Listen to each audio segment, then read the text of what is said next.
name is Tomasz Hartman. I'm from Wrocław. I came here to take some experience and see what's happened.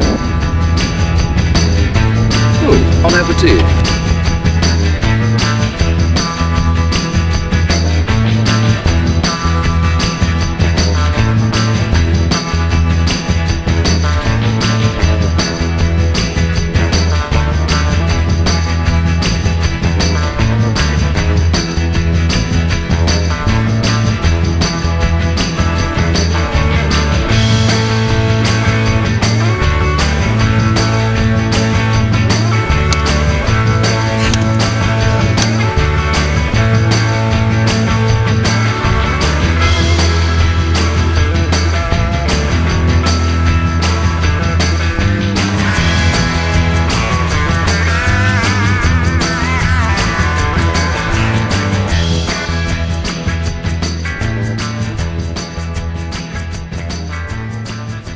Good. Bon appetit.